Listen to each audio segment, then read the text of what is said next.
Jason Sudeikis, the ultimate funny man of television and film, by Caroline Schneider. I'm the devil. What you see is what you get. From his years on Saturday Night Live to Ted Lasso, Jason Sudeikis has a lot of experience making audiences laugh. Skip like little girls. Go not a care in the world. I'm lucky to be doing this for a living. You would have to have not watched any form of comedy in the last 15 years to not know Jason Sudeikis. He has become synonymous with certain impressions on Saturday Night Live. Okay, I'm sorry, Martha. I'm Martha, but with all due respect, this is a bunch of malarkey. Wacky film roles like We're the Millers, and the positivity-spreading show that might be one of the best and funniest shows television has to offer right now that just about everyone has been talking about for the past year, Ted Lasso. You little turd birds! Start touching your toes! And touch each other's toes! If there is anything Jason Sudeikis knows how to do well, it is how to make people laugh. His start. Jason Sudeikis' career began with improv, like many comedians who become Saturday Night Live cast members. It was nice working with you guys. He started with a group called Comedy Sports in Kansas City, Missouri. He then ended up moving to Chicago and working with a couple of different improvisation organizations, and eventually made his way to Amsterdam to perform with the improv theater group Boom Chicago, a group which has produced great comedic talents such as Jordan Peele. This is an audio journal of my experiments on my own human condition. Ha!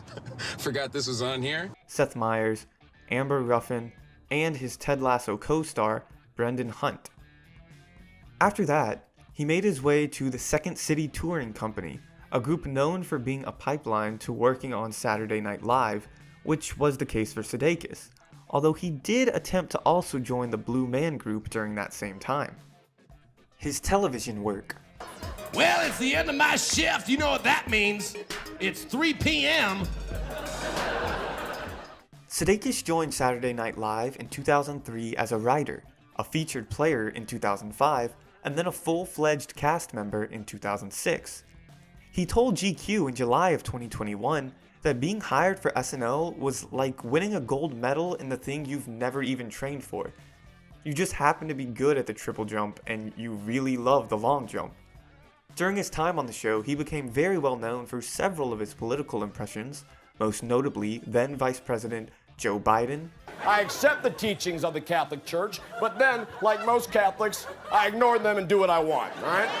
Mitt Romney, and former President George W. Bush. He was a cast member for 9 years when he announced in 2013 that he was leaving the show.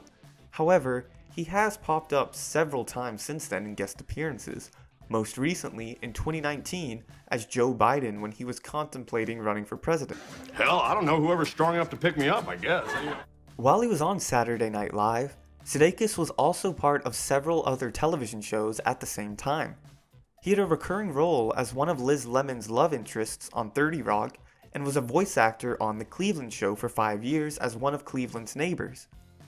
In 2015, he joined the cast of Last Man on Earth as a guest role but became a recurring character in its second and fourth seasons. After that, Sudeikis voiced the titular character on Son of Zorn for its sole season on Fox before its cancellation. Uh-oh, here we go. He has made guest appearances on many other television shows, but one of his most notable ones aired on Disney Plus in 2019 when he played a stormtrooper who has a rather negative encounter with Baby Yoda on The Mandalorian. Of all his roles though, Sudeikis has become a comedy icon for one role in particular, Ted Lasso. Because of that training that I did, I guarantee that we're going to beat the Cowboys and Jennifer Lawrence. The American football coach who gets hired to coach a United Kingdom soccer team. The character initially was created for a series of NBC sports ads to promote the fact that they were airing Premier League soccer in 2013, which Sudeikis, Brendan Hunt, and Bill Lawrence then decided to develop into an Apple TV Plus series, Ted Lasso, which has since garnered 20 Emmy nominations, a record for a freshman season of any comedy in Emmy history. You from England, yeah? Wales. Is that another country? Yes and no. How many countries are in this country? 4. When talking about creating the positivity phenomenon that is Ted Lasso with Parade and how everyone seems to be relating to the show and its character, Sudeikis said, "I think because human beings are a lot more similar than sometimes we're made to feel, and even when you're in your own water, you can sometimes feel like you don't belong there. It speaks to the learning we all have to do, even within our own home, office, family, or team." In an act of solidarity, I spent an entire day not using my hands out of respect towards the game. His film work. While Sudeikis is best known for his television work, he also has an extensive list of films he has acted in as well. He had small supporting roles in films such as Watching the Detectives with Cillian Murphy and Lucy Liu, What Happens in Vegas with Cameron Diaz and Ashton Kutcher, and The Bounty Hunter with Jennifer Aniston and Gerard Butler. His breakthrough film role was in 2010's Horrible Bosses, where he played Kurt Buckman. You can fire Professor Xavier. Who are you talking about? You mean Hank? A man dealing with a horrible new boss after his other one died. After the success of the first film, Horrible Bosses 2 was greenlit but was not nearly as successful as its predecessor. When talking about the experience of making the Horrible Bosses films with Men's Health in 2021, Sudeikis said, "Working with Charlie Day and Jason Bateman is one of the most joyful experiences of my life because I think they're so talented.